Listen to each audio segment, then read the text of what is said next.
when I really dwindled down. But ultimately, the biggest thing that I've advised people and that helped me get to that point was really looking at it from a strategic standpoint and scheduling the time to use it. So for instance, if you look at your phone and it says you're on social media for 4 hours and 24 minutes a day on average, well, how can you start to reduce that? Your business's success depends on relationships with customers, relationships with employees, and relationships with stakeholders. What do they all have in common? They're all human. Because no matter if your business is B2B or B2C, it's really H to H, human to human. Welcome to the Human Connection Podcast. I'm your host, Karl Pontau. Each week, I'll bring you stories, insights, and practical advice from experts that you can apply to your growing company and daily life. This week, I'm really excited to connect with Jim Morris. Jim is a business strategist. His strategic approach is around driving revenue, creating content that converts, and working closely as an empath with connection-driven entrepreneurs. He has helped hundreds of businesses and business owners generate millions in revenue. Here's the kicker. It's not through gimmicks or hacks, but by mastering the art of deep human connection. As a 6-time business owner, TEDx speaker, and business strategist, Jim specializes in building movements, not just brands. Whether it's leading carefully crafted communities with intention, coaching leaders, or crafting content that cuts through the noise, his superpower is creating spaces where people feel seen, supported, and inspired to take action. With a background that blends life experiences, marketing mastery, and a heart-first approach to leadership and team building, Jim brings a freshly real voice to conversations around business, brand building, and purpose-driven success. But above all, Jim is a devoted husband and father. Every lesson he shares, every strategy he teaches, is filtered through the lens of being a present dad and a committed partner. Why? It is because for Jim, success means nothing if it costs you your family. He's here to share insights on building deep human connection that is real in a digital world, creating content through artificial and actual intelligence that moves people and their bottom line while leading with integrity in business and life. Congrats on your heart-first approach to leadership and team building, and welcome to the Human Connection Podcast. Thanks for having me, man. I'm really excited to dive in. A lot to talk about. Human to human, H to H, baby. Let's go. Yeah, I'm very excited to have you on the show. And I love something you mentioned in the application form. You mentioned that kind of your masterclass topic will be that people are power. And so I'd love to unpack that with you because I think it's something that so many companies have forgotten that it's the people that matter. And I'm like, all the employees that didn't show up to work, you don't have a company anymore. So tell me more about what you mean by how people are power. Well, I think in a sense of what power means, I'd like to define that first. So when I talk about power, I talk about that charge, that electricity that runs through you and everything you touch, right? It's that authentic energy. And you can see that in certain brands. You can see that in certain systems in a company. You can see that in the use of AI. But there's always that little bit of juice, electricity, of power that isn't replicable, and you can't rinse and repeat it, right? It's authentic, it's real, it's human. So when I think about power and I think about that natural electrifying charge, I often think about charging stations, right? We power up our phone. We power up our laptop, our tablet. But what if we were looking at life through a lens where we were powering up ourselves, utilizing and building relationships with other humans, and then powering up others by proactively and outbound approaches to connecting with others? And that connection, I believe, has to be deep. It has to be thorough. It has to be unique because people are unique. And we don't have a product, we don't have a service without a human. Even in this age of exploration around artificial intelligence, right? There's someone on the back end building, computing, analyzing, fixing. And I often think about, well, we're in an age of robots. We're in an age of artificial this, artificial that. I mean, look at our food, right? It's most of it's grown in laboratories and it's genetically modified. There's there's all these things that can relate back to the power. But when we think about whether it's food we're ingesting for energy, whether it's content we're ingesting for knowledge or for learning, whether it's a relationship that someone pushes us 1% more and over the edge to continue following our dreams, all these little micro miracle moments around authentic energy, around positive influence and positive impact come from a human.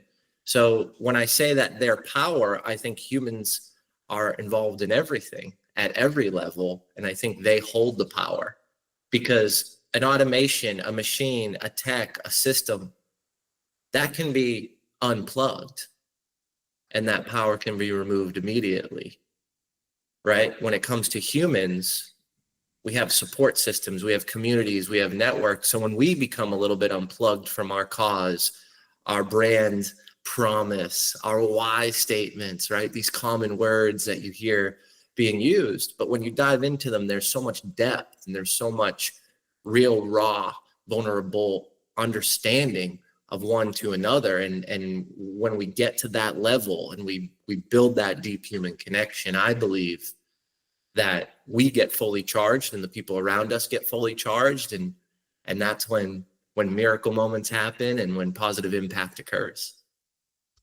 And I think that we're kind of seeing the effects of people not having as much of that charge anymore because they have been so disconnected. And one was like in the sense of the pandemic of not being able to be around each other, but also just people were wired to be social and interact with people and not be, we don't do well alone, mentally or physically or emotionally. But I think so much of the social skills and that sense of connection has been lost due to a lot of like technology that was supposed to make us more connected actually kind of separated us. And so I think I have seen more of a movement towards more like in-person events and more like community building efforts by businesses and by individuals, because there is that deeper longing that people have for a sense to belong or sense of belonging in a community. And so for businesses, I think it's a huge opportunity to differentiate themselves from what the path most companies have been on, which is this into the automation and tools and into the kind of artificial side of things, whereas the companies that focus and lean into that real human connection in person and like the way we're wired to connect are going to be a lot more successful going forward, because they're actually serving something that people crave at a very fundamental level that they're just not getting anymore. It's tribal, right? It's something that we've done over and over and over and compounded for years and years and years. And then all of a sudden tool comes out and we think it's doing good. It is doing good in a lot of ways, shapes and forms. But I think if you took a majority poll, you're going to see that level of disconnected, especially when it comes to social media. It's funny you bring the social media aspect up. I'm actually on a 30-day social media sabbatical because I felt more disconnected recently. And that disconnected approach, even though I have my own community, even though I have 2 businesses, even though I've got a friend group, even though I'm in a mastermind, I was still feeling it because the level of consumption increased. And so when you look at it of balance, I'm doing all these things that I know I attract and I want and I wish and excite me. But what's that balance? Because I'm on social media 3-4 hours a day, and that's the thief of joy in a lot of cases for me. My ideation brain goes crazy, right? And I need to do this, and I want to do this, and I should do this, and this is a great idea. And that's not productive. It's not efficient. It doesn't relate back to my why in a lot of ways, and definitely not my brand promise. So for me, that sabbatical has been something that is extremely interesting. I've learned a ton from it, and it's going to allow me to be able to speak upon it, right? I can now take that experience and share that with the world. I'll do a written article about it. I'll probably bring it up in some conversations, podcasts like this, and some stages, because it's so important for someone who focuses on this and builds a life around it. There's still these high levels of distractions, these systems, these tech stacks, social media, that is removing that joy, removing that level of happiness from me. And I think that can compound, and it can compound quick. So that person who's not seeing people, engaging, feeling that exchange of energy, feeling those emotions, actively listening, learning, acquiring knowledge, growing their emotional intelligence. I think those situations and scenarios, as they diminish with the use of online and tech, we've just got to be careful. And I think you're going to see a lot more people doing a reset. Oddly enough, I was talking to another group of folks, and one friend had just done it. Another gentleman is actually putting together an event around it, to where he can bring people in and walk them through it, because of the situations and scenarios that do arise and how much our business and our life is intertwined with it. My experience personally was, well, I get a lot of business from online. 30 days without prospecting, without engaging, without meeting people. Whoa, right? Like, that felt a pressure. And what I realized was, it's not about online. It's not about me responding immediately or continuing to engage. It's about building an authentic brand that can carry me online the same way I carry myself in person. And people will get to me, and they have, right? In the last 16 days of this sabbatical, we've onboarded 3 clients, and 2 of those 3 came from online, even though I'm not even online for this 30 days, right? Yeah. So it's just an interesting concept, and I'm seeing it rise up and more around different circles and different demographics of folks I'm involved with around business and life. So it's interesting. So when you're working with the clients you work with, or even though like a business owner is thinking about, well, what can I do to kind of unplug, or kind of what's something like the suggestions you have for people to be able to kind of not be burdened by social media and these other like distractions necessarily, and but still run their business? What are some of the things you found that worked for you? Because I imagine there's other people that are listening that are in a similar situation. It sounds like you're already interacting with some of them, but what's kind of been the experience so far? What have you found that works? The biggest thing for me was looking at it in micro agreements or micro adjustments, rather than the whole thing kind of, I can't be distracted, I can't be on it, right? And that's where I really started. So obviously I'm in a sabbatical, I'm not on it right now. I wanted to unplug for 30 days, but leading up to that, there was a strategy in place that I just wasn't adhering to. My own strategy, right? I'm human. I'm not perfect. I make tons of mistakes. But it really set me up to make the shift when I took a little bit more serious, when I really dwindled down. But ultimately, the biggest thing that I've advised people and that helped me get to that point was really looking at it from a strategic standpoint and scheduling the time to use it. So for instance, if you look at your phone and it says you're on social media for 4 hours and 24 minutes a day on average, well, how can you start to reduce that? I would advise you not to go to 0, right? Because there's a million things that can be affected by that if you're spending almost 5 hours a day on social media. You don't want to disappear. You don't want to reduce or remove or redact your momentum, your brand presence, your offerings, your products, your launches, right? You don't want to do those things. So how can you get on social media strategically for 45 minutes a day? And one of my clients I work with one-on-one, we actually just built a plan out because they cannot have social media on their phone during the other hours where they're not using it strategically, because they keep going to it. It's a habit. It's instinctual. It's muscle memory. So we had to download an app and lock it, basically. for X amount of hours per day in those coordinates of when they were going to use it. The reason why I say don't go from using it for 5 hours a day to 0 is because it's going to be really hard. And this isn't supposed to be a punishment to you. This is not supposed to be, I'm a bad person, I'm on social media. And I think a lot of people do it that way, right? They're like, oh, I got to get off this and I'm done. And it's killing my life. And I'm so distracted and I'm not accomplishing things and my focus is out of line. And I just need to be done with it. I would suggest that you control the situation rather than go to the opposite extreme. And if you schedule an hour or 30 minutes or 2 30-minute blocks a day, use the first 30 minutes to consume if you're a big consumer, right? For me, the consumption piece was a lot because I'm looking for strategy, I'm looking for trends, I'm looking for different ways to communicate. Communication is a strong skill of mine. It's one of my strengths. So is ideation. So if you take communication and ideation and learning, those 3, social media is heaven for me, right? There's always knowledge, there's always content.